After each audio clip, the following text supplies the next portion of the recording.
It is Dom time, and what a week. A week of constant high points here. Dan is telling me that a lap dance is not cheating and losing badly on that. Oh, that's right. There's still time in this poll on Twitter at Dom Show 1210. Uh, I love the one guy who said, "What don't you understand? It's entertainment." That's what it is. Oh, yes. Yeah. So, it's been a great week. Bill Maher on the show, Joe Montaigne on the show, among others. Big issues, big guests.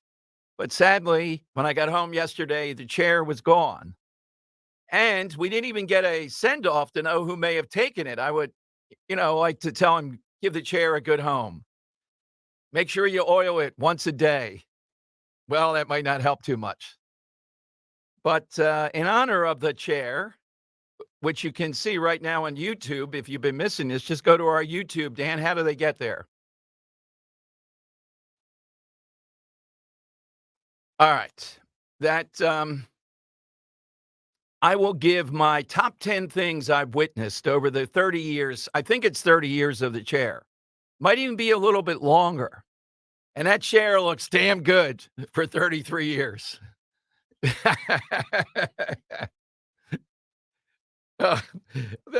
So feel free to comment on that. Yeah.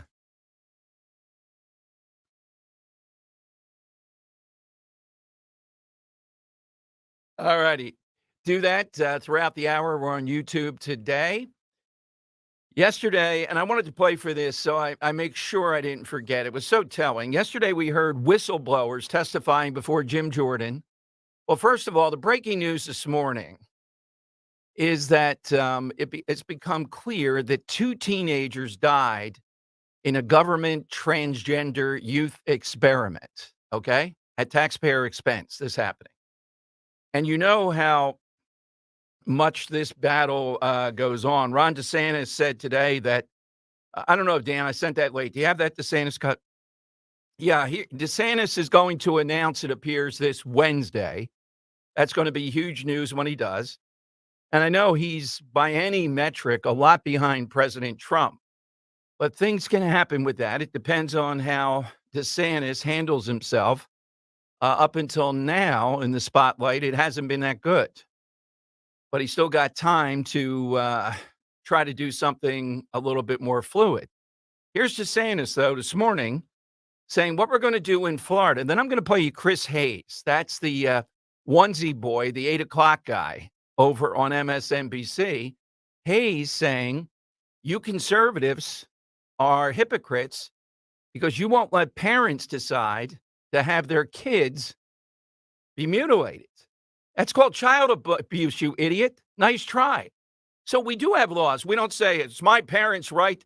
Would Chris Hayes say, I'm going to hit Dan with a 2x4 every day to wake him up? That's a parent's right. These people on the left will try and say anything. And the reason it comes off as so off-kilter is that the premises they start from are wrong.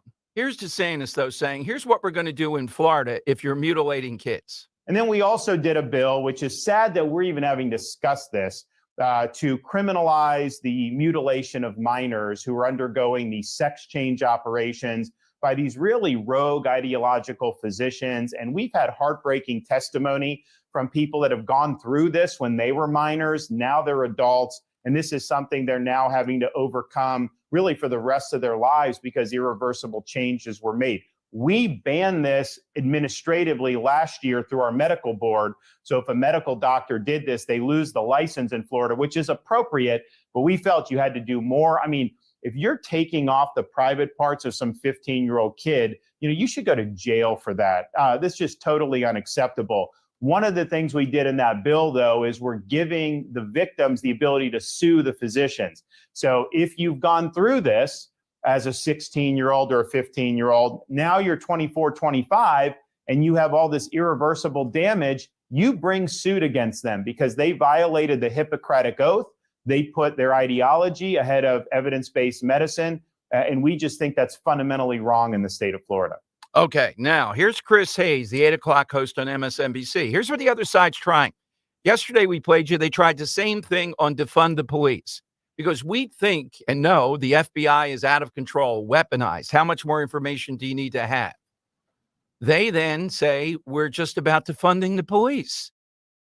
Really? Do I see the FBI as the issue of brutality, defund the police? No, I see them as the central power of the central government weaponized.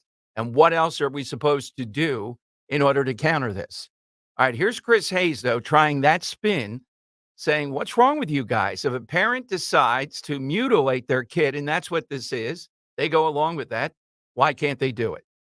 Now, the sick irony here, the one that I just can't get over and really kind of sticks with me, is that the right-wing movement that gave us this new law signed yesterday is the very same group of people that screamed about parental rights for years amidst the pandemic. I get to say whether my kid wears a mask. I get to say whether my kid gets vaccinated. I get to say whether my kid goes to school. And Ron DeSantis was the public face of that movement. But let me tell you this, if you're coming after the rights of parents in Florida, I'm standing in your way. I'm not going to let you get away with it. What a tough guy. You see all that swagger? He's going to stand in your way if you're coming after parental rights. If you try to tell a parent what they can do with their kids. That very same wing of the Republican Party, embodied by Ron DeSantis and the government of the state of Florida, has now demanded and produced a situation in which the government, that guy you saw there with the tough guy swagger about freedom, is going to decide if your child who lives in your home, that you gave birth to or raised, that you love, your kid, what kind of care they can get. He decides. Care that, to be clear, the American Academy of Pediatrics supports and recommends. Think about what this means. Right now, as I'm speaking to you, there are parents and families in Florida who have decided, as a family, as parents, along with their doctors, that this healthcare, gender-affirming care, is the best care for their kids. You may not like it, but you know what? It's none of your, excuse me, goddamn business. Oh, whoa, whoa, here we go. Here. To me, that is what the courage to be free means. All right, we got enough Freedom of the onesie means boy here. We got enough of his definition of freedom. Now, here's the difference. The difference is this is abusive, and the science on it, I'll even give, a stipulation, is unsettled at best on the mutilation and what happens here and what the long-term effects are. That's what the difference is, buddy. It's not the same thing as the other examples that you cited here. We do believe in parents' rights, but societally, we try to define something that we think is abusive, and that's what's being defined here. That's where the line is. We have 2 teens that committed suicide now in this transgendered youth study that just broke this morning that's being talked about. This is the issue that will not go away anytime soon, and they can try to spin it in any way that they want. There's widespread support to say, no, you're not going to continue this nonsense, and you're not going to drag everybody else into it. All right, phone lines are 855-839-1210. Now, on Twitter, a couple people made a good point. I try not to overdo the win of Sherelle Parker, who is on the mend. We hope to have her on next week to be the Democrat candidate for mayor. And people, though, are saying, look at how she reached in certain neighborhoods in Philadelphia that are being hit by violence up and down the line versus the 2 progressives, particularly Helen Gim. Now, you don't want to play identity politics, but let's face it, in Philadelphia, you take a look around at Larry Krasner, and the argument is, if you have a candidate like Sherelle Parker, African-American female, unapologetic about public safety, running against a Larry Krasner, don't you think that would make it more difficult on Krasner? Now, the woke mob in those insulated neighborhoods playing pickleball and all, the white mob that voted for Helen Gim, yeah, Larry Krasner would still get them.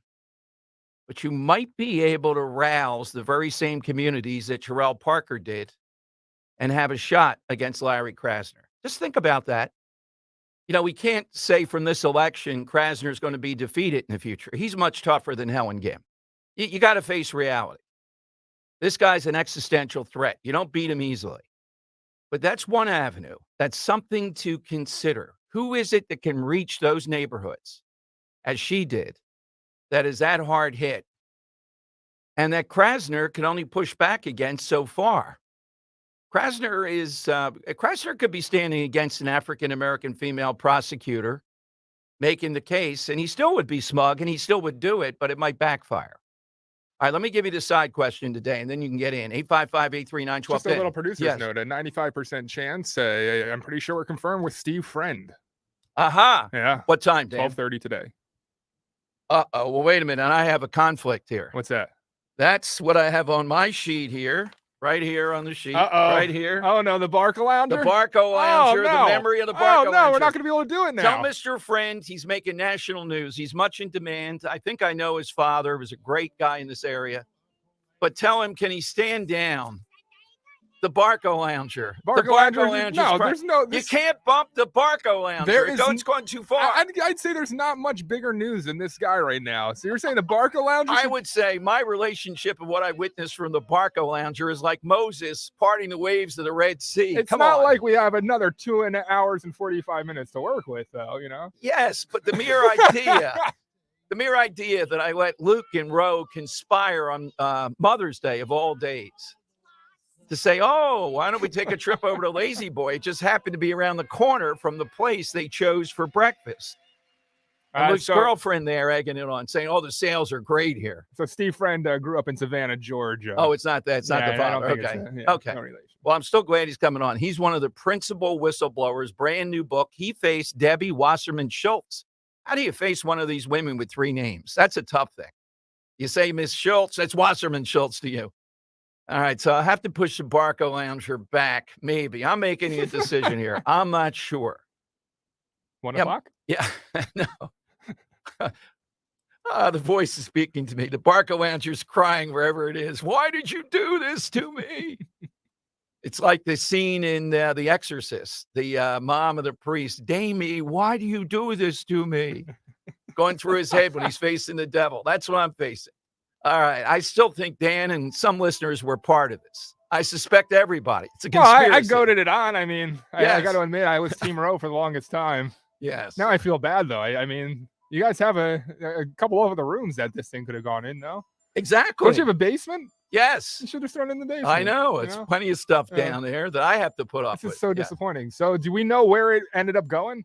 No. All Rose says, I told you the big truck would come. What big truck? What big truck? Did she order a mover to come take it away? I don't think so. She said it was Philadelphia. She wasn't home even to witness it. It went without anybody waving goodbye. So the new chair, have you set it up? How's it going? It's fine. Yeah. The new chair's fine, but I miss the old pushing off on the left side, having to turn myself to get out of this maybe we're chair. in a new era of life. They talk about the new normal, right? And it's been a tough couple of years. It's getting worse and worse. Maybe that's just due to your Barca Lounger. Now that you have a fresh start, the entire world will change. Okay, let me take Martha here. She's got the Barca Lounger. She's got a response to the onesie boy. Chris Hayes here first. Hey, Martha, what's your response to that? I think what he's trying to say is ridiculous. And on the surface, it's like, oh, yeah, if you want one, then you should want the other. That's ridiculous. That means I should be able to give a cigarette to my 6-year-old and a beer to my 8-year-old. And that's just outlandish that he would compare the two. We have rules and age limits for those things and other things. And I should be allowed as a parent to have my parental rights to have the teacher not teach my child about sex ed and other things. And I should be able to go to a school board meeting about that. But that doesn't mean that now I waive my rights and let you and a doctor decide that my child needs to have this life affirming care. Yeah, the parents aren't going along with it. Yeah, the parents are the ones under pressure. It's not parents demanding this or whatever. You're exactly right, Martha. But you know what? They will continue to live in this bubble and try to spin it. The more they push on this issue. You know what? The more they push on this issue, and I'm looking at John Fetterman, Martha, it's on Fox as we're talking, that this clown this scumbag dressed like this in the Senate, that makes him authentic Oh, it's the so way he dressed horrible. yesterday. Oh, man. It's the same thing. I can sympathize with him as a person, but he has absolutely no business being a senator. And his family should be brought up on abuse charges, as should Jill Biden. She should be brought up on elder abuse charges. The family is to blame.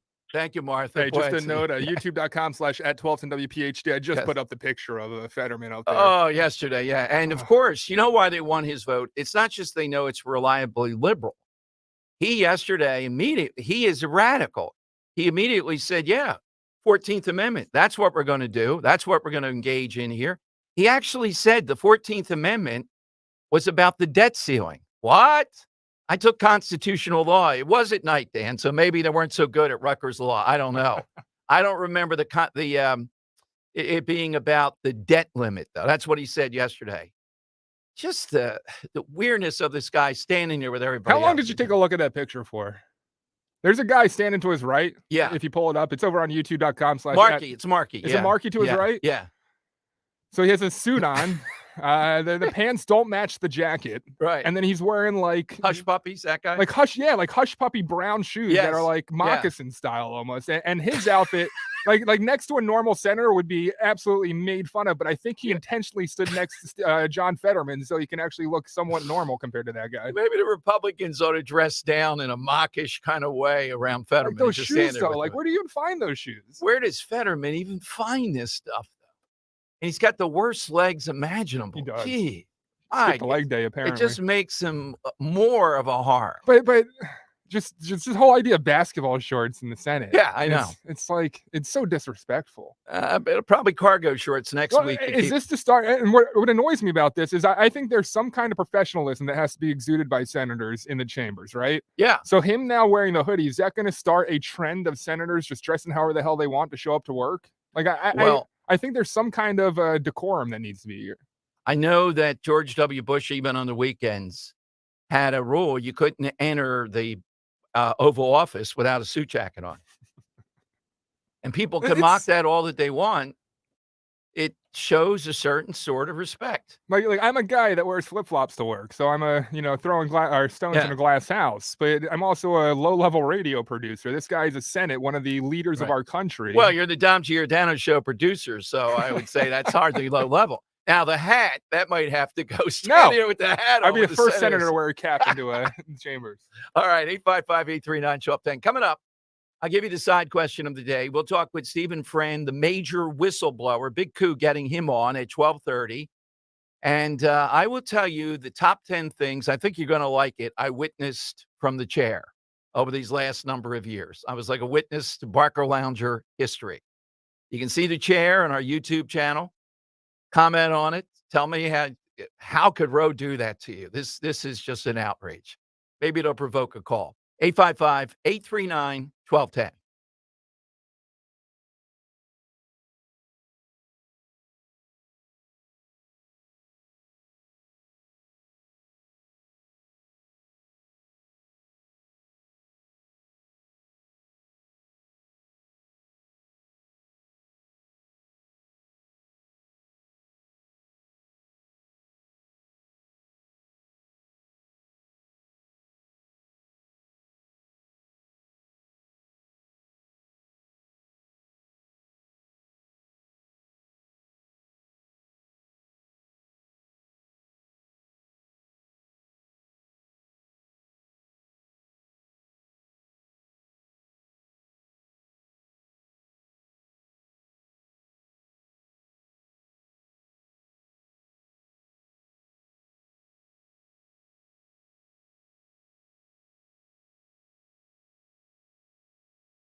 Dom Giordano show. I'll give you the side question in a moment.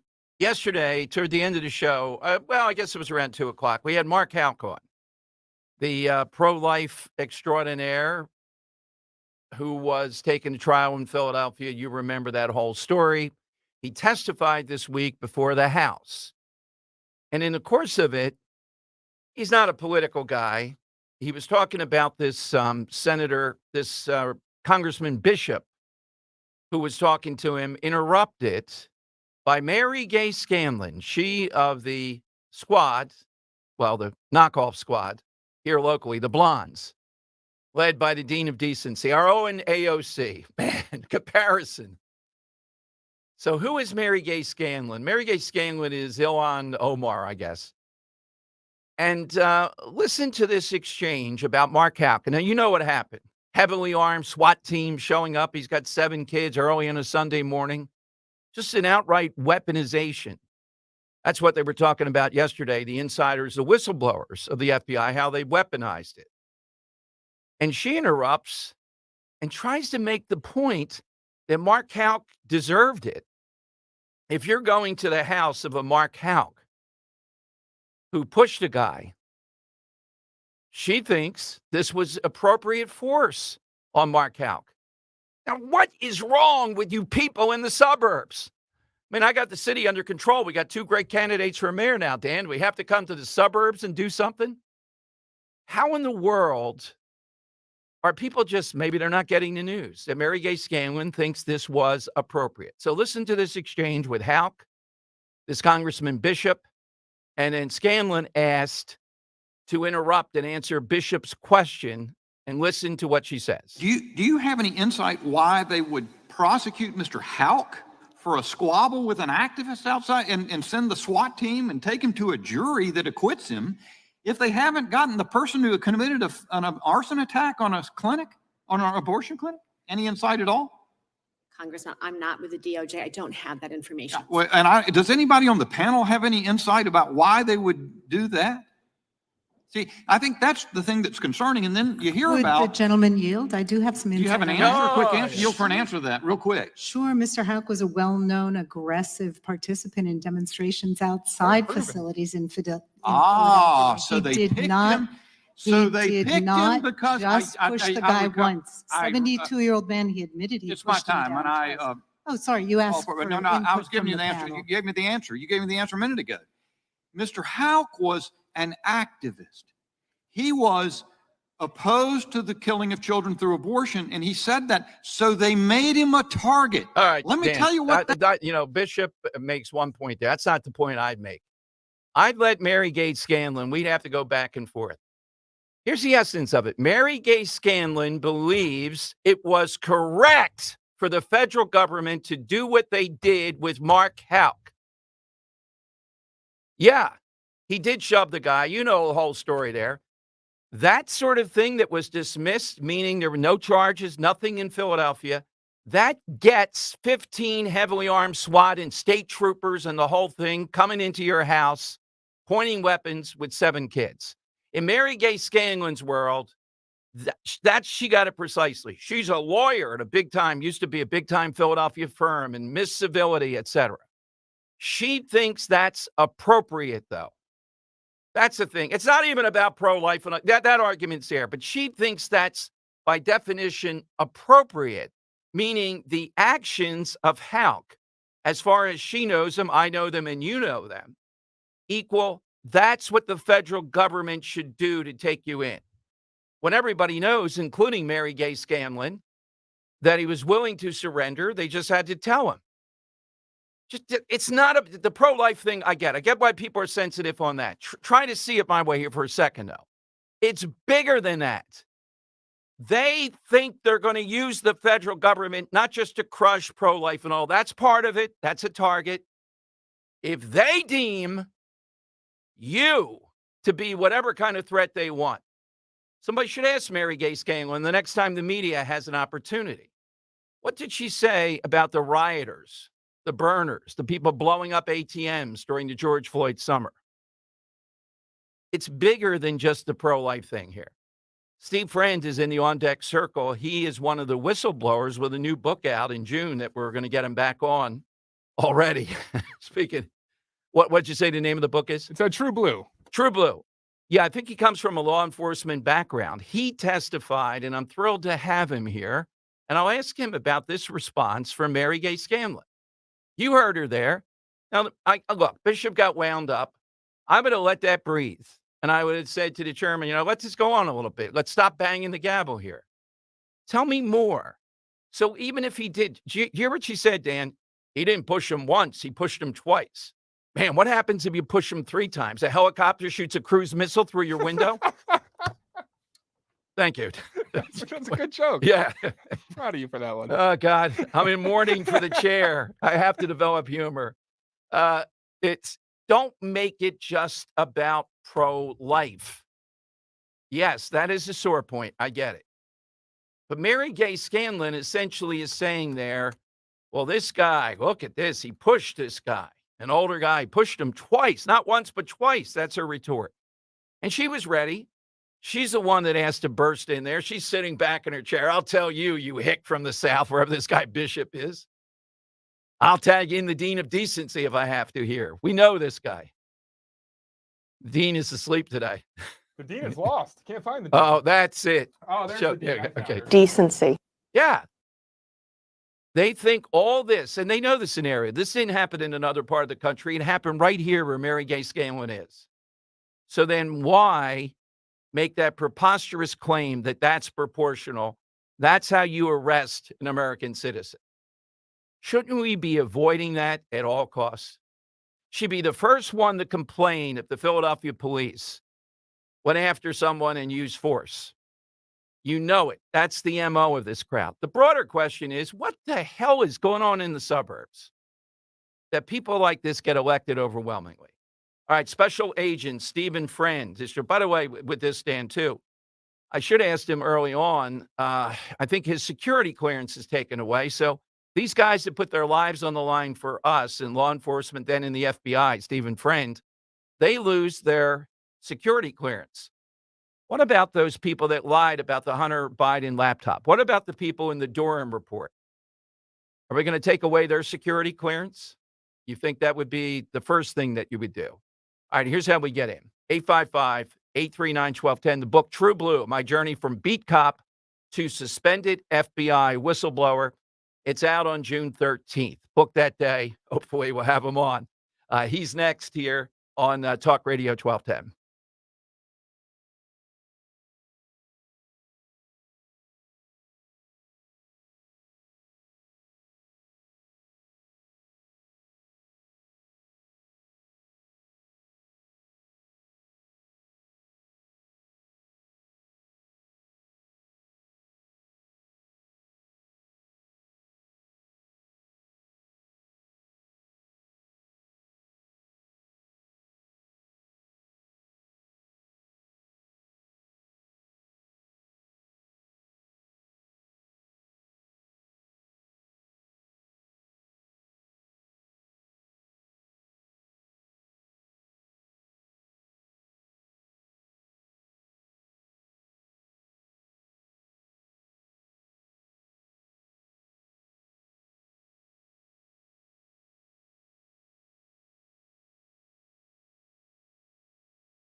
Mr. Friend, you ever been to a school board meeting?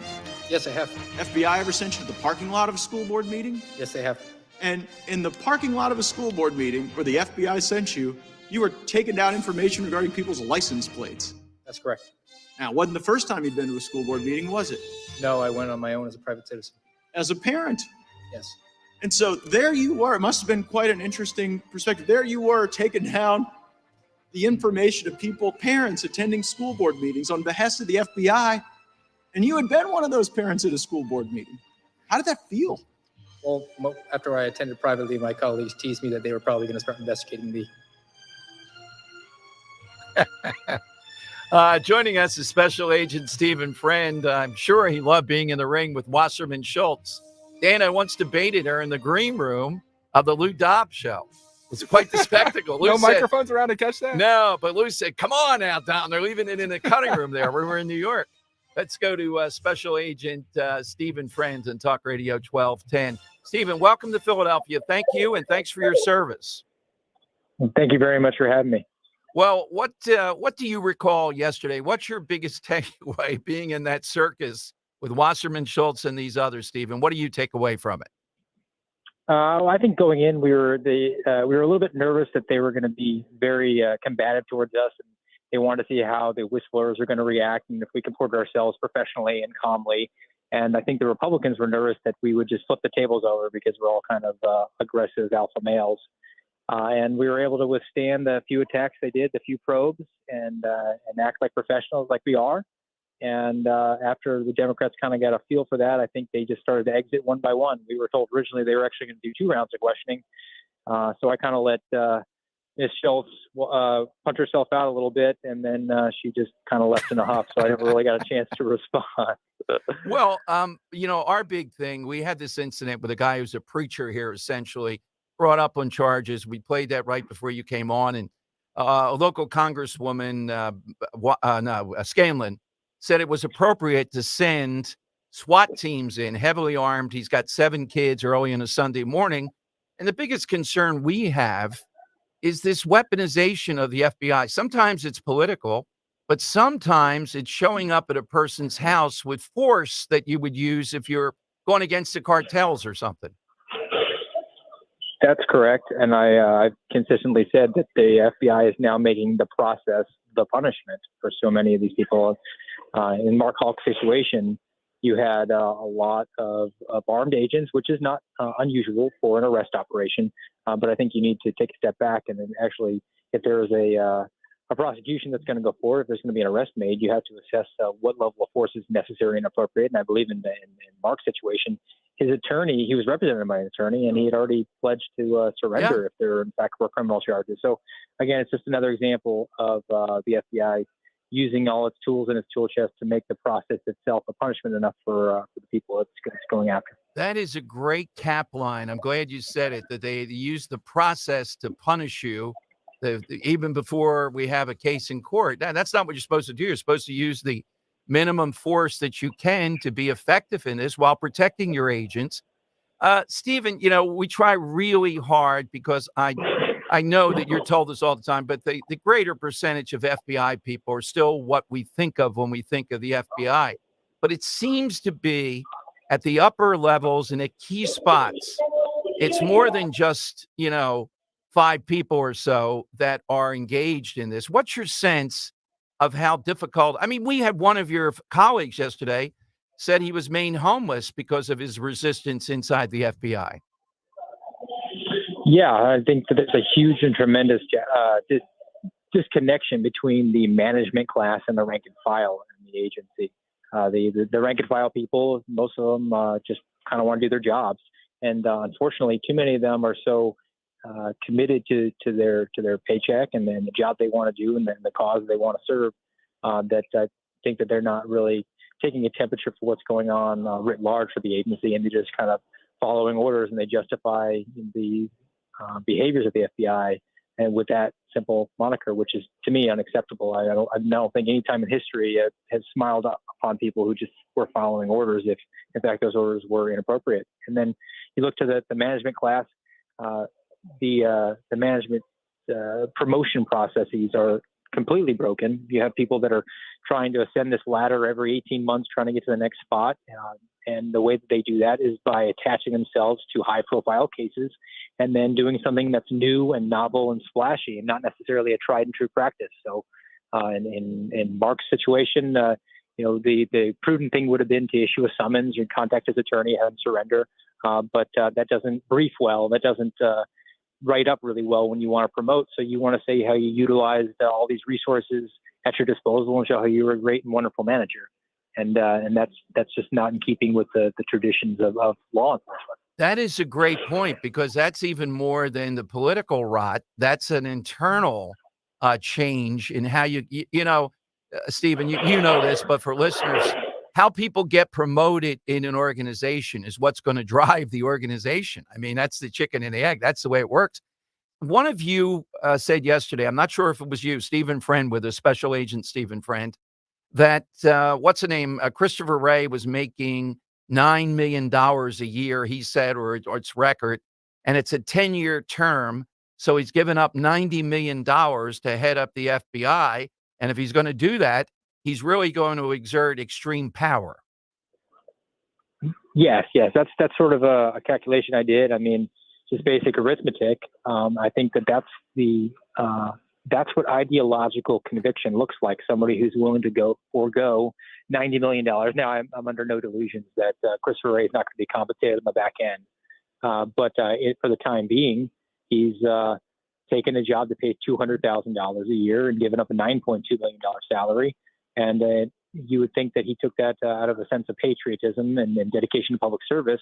But as we've seen the FBI become weaponized against significant portions of the population, and then Christopher Wray step out and pound his chest that the FBI has never been better, I think that he's content with what's happened, as opposed to, I think, from my perspective at least, the agency that I joined and I really had visions of being part of for my entire career. I'm very disappointed for the direction it turned.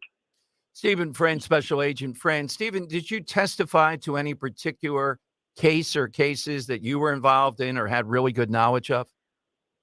Yeah, my whistleblower disclosure essentially surrounds the rule departures from the FBI is using for January 6 cases, where it's taken one case and made it look like they've opened a separate case for every single person, and they've turned one case into thousands of cases, and that's allowed the FBI to misrepresent the domestic terrorism statistics for the country.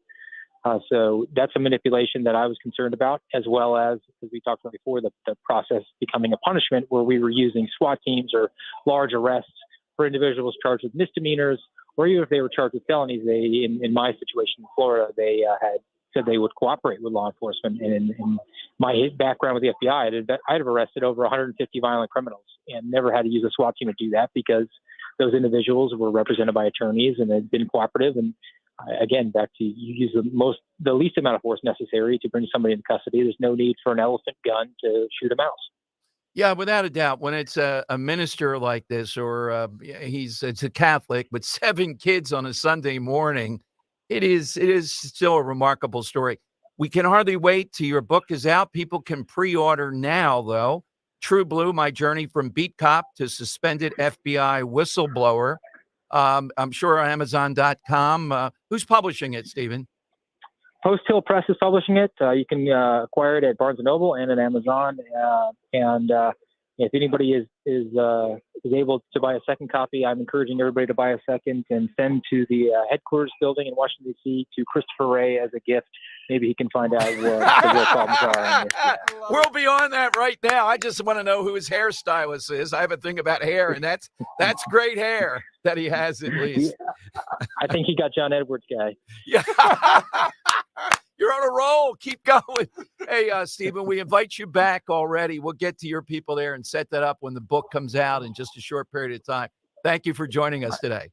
Thanks, guys. God bless. Have a great weekend. Thanks, Stephen. Oh, God, that was good stuff. All right. Thanks, Dan, for getting him on here on short notice today.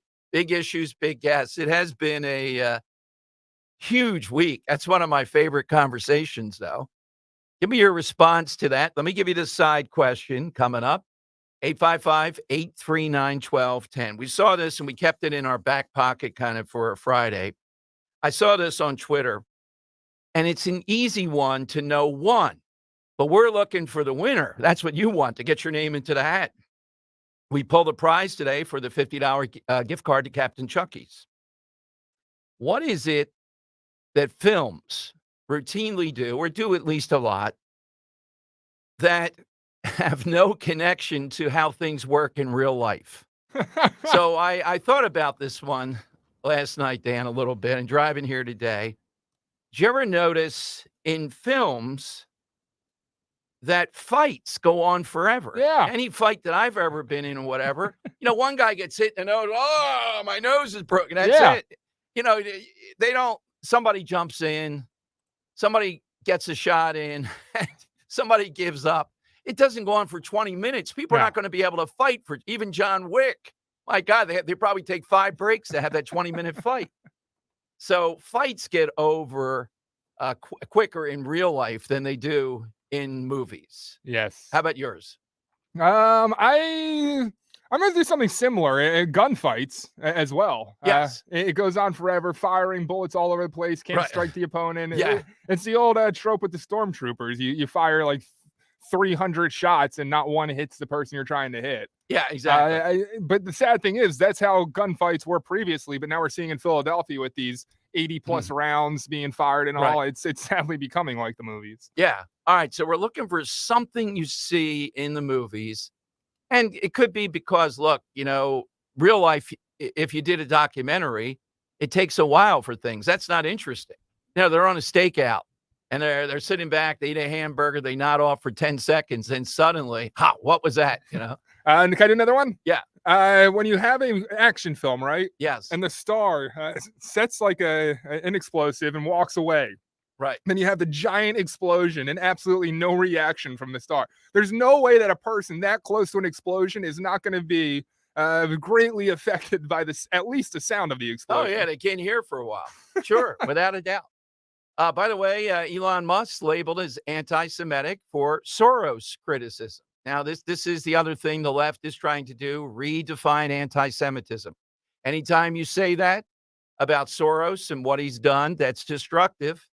I see it's genius in the most perverted sense, what he's done, backing the Larry Krasners of the world. So Elon Musk now being accused of that. All right, that's the side question today. You want one more? Yes. How about you're watching a spy movie or any kind of movie where the main character has to sneak around and he's sitting in a room trying to get out of that room and he looks and he sees an air vent. And that character is going to climb into an air vent to get out of the building somehow. Have you ever seen the inside of an air vent? They're always clean. They're shiny on the movies. There's no bugs in them, nothing like that. And those air vents are not, I would venture to say for the most part, air vents are not big enough to fit a person to sneak around inside. I would say you're correct. So give us something the movies routinely use. Think a little bit outside the box. Maybe it's one that you point out all the time to people.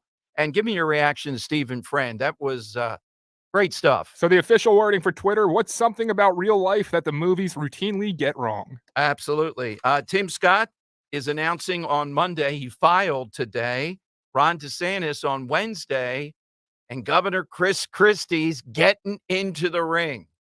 Might happen before Memorial Day.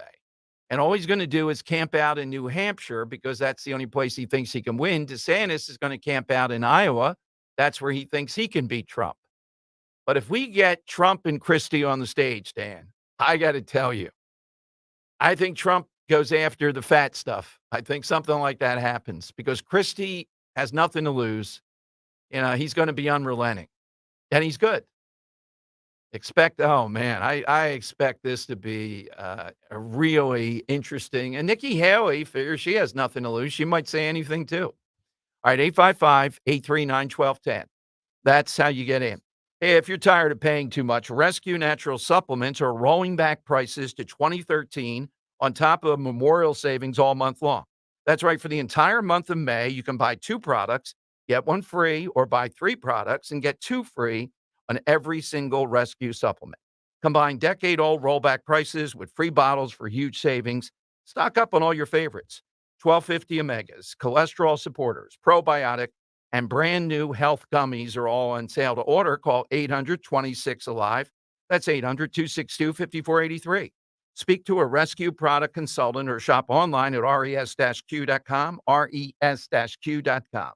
Don't miss out on this opportunity to save big. Rescue has over 50 products to target your health goals, and everything is on sale.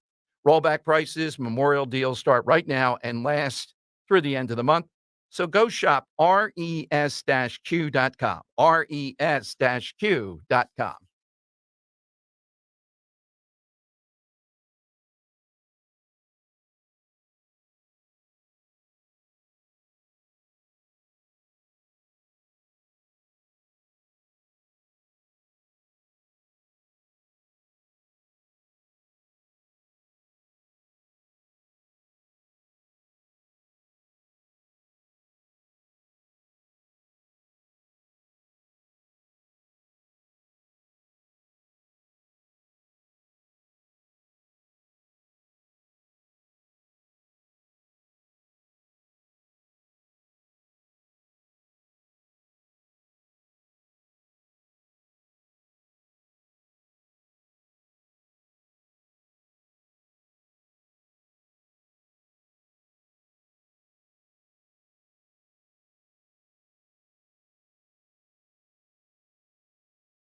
Tom Giordano's show. All right, so what we're asking here on our side question, something is seen in a film that doesn't match up, and it's a repeated trope. They do it almost all the time. I see on Twitter a lot of people have car chases. We all know what the all-time greatest car chase is. I put it in my top 10 movie scenes, and it's realistic. And that is the chase with Gene Hackman. Is second to none. I think most people agree with that. Seems to be realistic. There's a lot of smashing. You're not just driving and you're talking the French Connection, right? French Connection, first one, yeah. After that, French Connection went downhill when he went to Marseille and all that. Not good. I think Mike on Twitter has a potential winner. Let me just make sure no one has it on the board.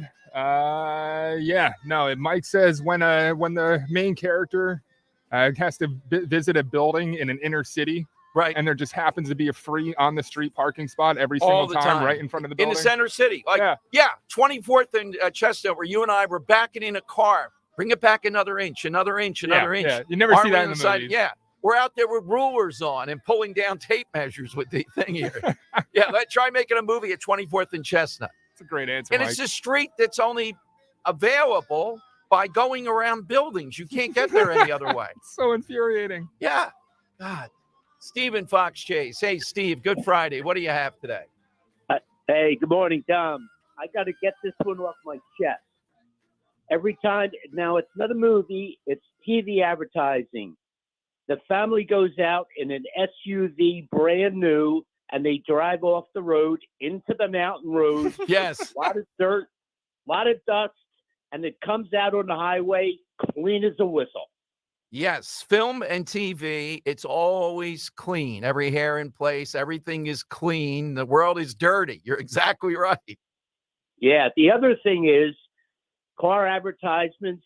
When the car's on the highway, they're speeding down. There's not another car. They're in center city. There's not another car or a person to be seen as the car is racing through the town. Exactly. Oh, yeah, they know the secret routes. Downtown, it seems to be in New York, too. And they're just driving along. Can I bump off of that one? Yeah. How about food commercials? How the products always look exactly perfect, like a Burger King commercial? Well, there are actually artists that Whopper, paint Whopper, them. baby, Yeah, Whopper. that paint them and know how to plump them if they actually paint them. So I pulled this up. Glue and milk to make milk look, or to make cereal look crunchy and fresh, because obviously milk's going to make it look soggy. They use glue instead in the commercials. For steak commercials, they usually put shoe polish over the steak so it looks like it was grilled to perfection. Yeah, exactly. Instead of whipped cream, a lot of times shaving cream is used. Layers of cake that you see on commercials, a lot of times they're cardboard that is separating the layers just so it remains in place. And then finally, instead of syrup, a lot of times synthetic motor oil is used instead. Well, in TV, Dan, I've only witnessed it once, and I won't say names. You have some people sitting on phone books to look taller. They better not sit next to me. I'm getting a bigger phone book then. Yeah, the artifice of it. When you do the TV that I do, and oh my God, just the artifice. No matter what you do with your hair, unless it's just a perfect, it's and the tie, if it's at least a little bit, that's distracting. All right, let me take one more. Let's go to Patrick in Burlington, Talk Radio 1210. Hey, Pat, what do you have? Hey, Dom, just a quick story for you. I got my car stolen in January by a guy in Philadelphia. Literally took the car back to Philadelphia. I've made the guy famous, put him all over the internet, had him turn himself in to the Gloucester Township Police, right? Right. You're never going to believe this. He was charged with grand theft. Guess what they downgraded the charge to last week without telling me as the victim? Downgraded him to a criminal. Oh, no. What was that? And it's a Gloucester Township Police? Gloucester Township. Now it's the Camden County prosecutor. Joe McNamara is the guy that decided to downgrade a grand theft. The guy steals a car from New Jersey, takes it to Philadelphia to a guy that paid him to steal it, and then he turns himself in the next day because I knew exactly who he was, made him famous, put him out there. Right. Sorry. Now the Camden County prosecutor downgraded that charge to a simple trespassing. That's unfortunate. That's what I was going to ask yeah. Patrick, because it broke up there when he told him what he Yeah. downgraded it to. It's trespassing? Yeah, It's- downgraded to simple trespassing. Wow. It's a trespass. I mean, I can't understand it. I'm flabbergasted. So if you want to steal a car, Camden County seems the place to do it. You're not going to get held responsible. Thank you, Patrick. Well, Philadelphia was connected there too. So, that's always an issue. All right, big 1 o'clock hour. Kathy Barnett is with a group of conservatives in Chicago, making the point about conservatives, African-American minorities. And also she's one of the surrogates for Vivek Ramaswamy, who, Dan, we hope to have in studio for a big hour in June. He's getting traction. He's an incredibly smart guy and a provocative guy. He's actually running in some ways to the right of President Trump, which is amazing. All right, coming up, we have that. I say goodbye to the Barco Lounger with my top 10 things I witnessed. Our TV guy is here, and you get in on the phone at 855-839-1210.